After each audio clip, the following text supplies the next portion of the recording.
Bonjour à tous. À l'occasion de cette session de formation initiée par la section camerounaise de l'UPF, il m'a été demandé de réfléchir sur les principes du journalisme en temps de conflit ou de crise. C'est une préoccupation qui est au cœur de notre pratique professionnelle en tant que journaliste, car le journaliste, pour l'essentiel, travaille dans des situations de crise, rapporte très souvent ce qui ne va pas.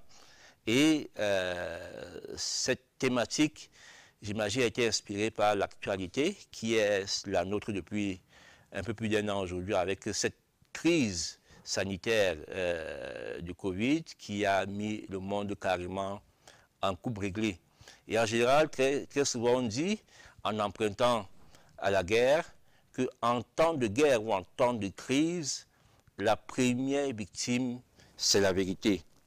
Et dans le flot d'informations liées à cette maladie qui a surpris et déstabilisé le monde entier, il aurait été particulièrement ardu pour les journalistes de distinguer le vrai du faux. Internet et les médias sociaux sont venus davantage complexifier la situation à travers une production industrielle de ce qu'on appelle les fake news.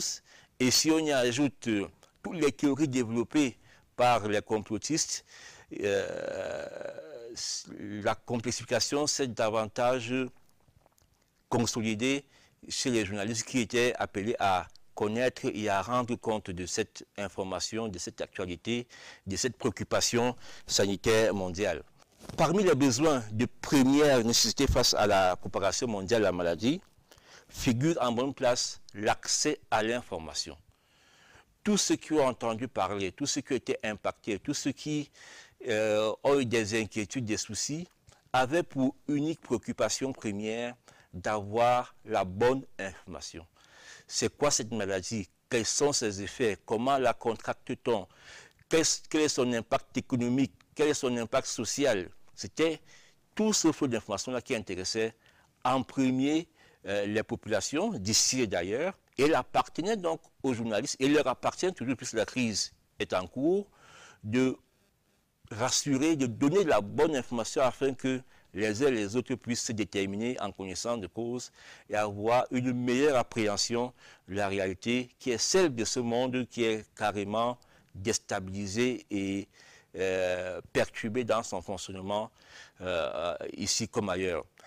Il est donc question pour moi de rappeler les principes fondamentaux, quelques-uns des principes fondamentaux qui doivent guider le travail du journaliste en période de guerre, en période de conflit, en période de crise.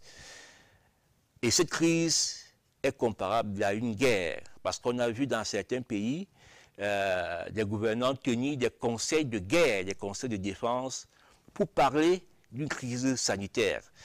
Et le premier principe que je voudrais partager avec vous, c'est celui de la non-émotivité.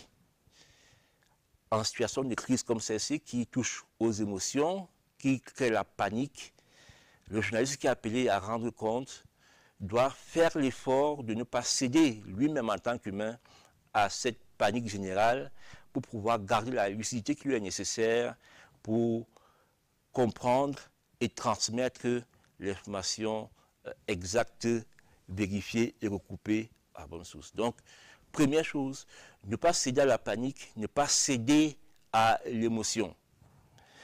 Le deuxième principe qui est tout aussi important et qui rejoint ce qu'on enseigne dans toutes les écoles du journalisme, c'est la confrontation des sources.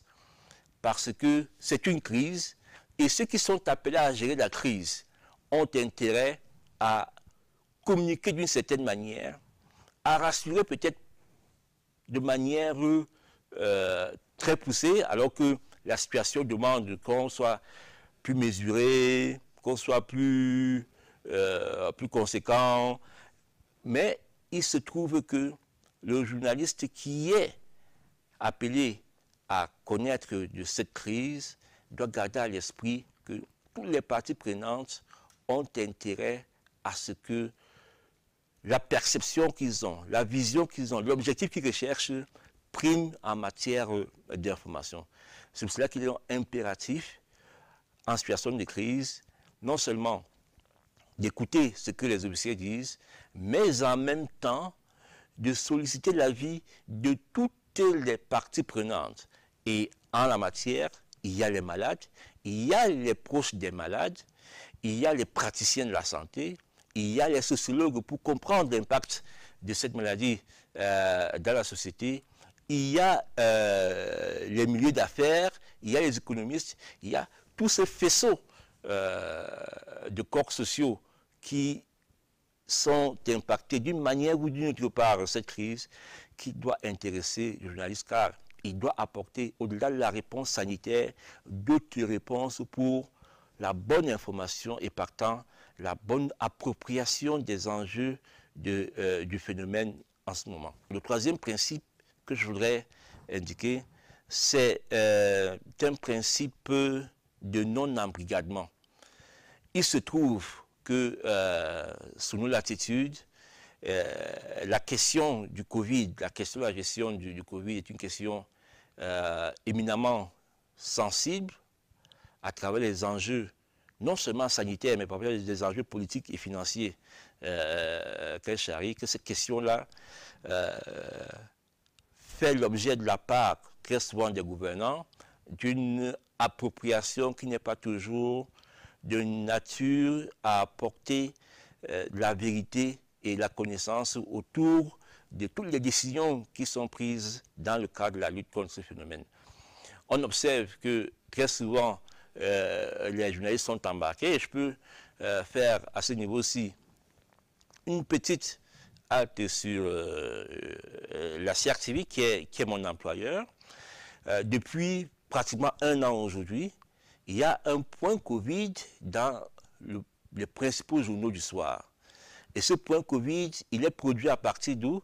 Il est produit à partir du centre opérationnel où est concentrée toute l'information relative à cette maladie. Et qui sont les principaux intervenants? Ce sont des officiels, médecins, sociologues, machin. Du coup,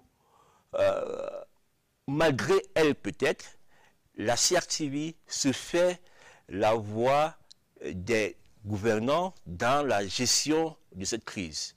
Mais à sa décharge, on peut quand même reconnaître que dans d'autres émissions périphériques, on fait intervenir d'autres acteurs qui ne partagent pas toujours la démarche gouvernementale, la démarche officielle, et ça permet à tout un chacun de pouvoir se faire, dans ce flot d'informations-là, sa propre opinion et comprendre de manière aussi minimale qu'il soit les différents enjeux liés à cette maladie. Il y a le quatrième principe, qui est un principe transversal, celui de la responsabilité. La responsabilité, on y ajoute souvent responsabilité sociale du journaliste qui doit traiter de cette question-là. Il y a une psychose, est-ce qu'on doit l'entretenir? Est-ce qu'on doit la mettre sous le boisseau? C'est autant de questions qui traversent l'esprit du reporter, et chaque fois qu'il doit adresser cette question-là, il doit avoir pour principale préoccupation non seulement rendre une information crédible, vérifiée, vérifiable et recoupée à toutes les sources, mais rendre également une information qui puisse peut-être pas rassurer, mais remettre les choses dans leur juste contexte, dans leur juste proportion, et ne pas entretenir, soit parce qu'on a un agenda, une sorte de psychose, et ne pas également donner l'impression que toutes les décisions qui sont prises, tout ce qui est fait, concourt à une prise en compte optimale des problématiques qui entourent cette question-là.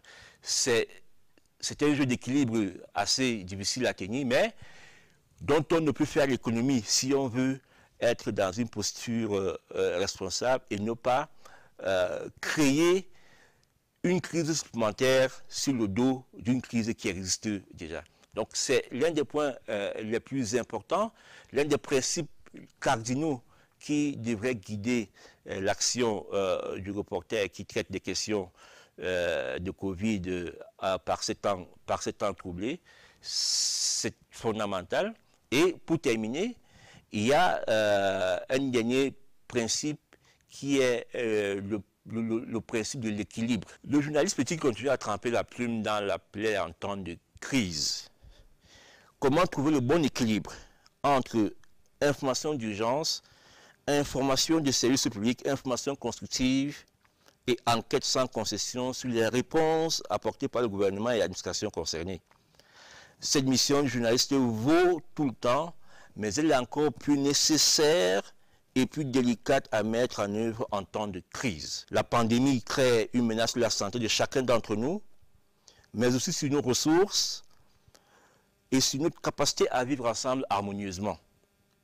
Autant d'enjeux, d'inquiétudes globales et locales qui expliquent sans doute que la demande d'information n'a jamais été aussi forte à l'échelle locale comme à l'échelle mondiale et qui interpelle au premier chef le journaliste à pouvoir surfer entre toutes ces considérations pour à la fois satisfaire une demande réelle d'un public assoiffé, inquiet, anxieux, paniqué et stressé, et en même temps ne pas éroder les bases d'une société déjà suffisamment meurtrie par une pandémie inattendue et qui menace la sérénité mondiale. C'était là quelques indications comme ça que j'avais à donner sur les principes cardinaux qui doivent guider la démarche journalistique en temps de crise, en temps de conflit.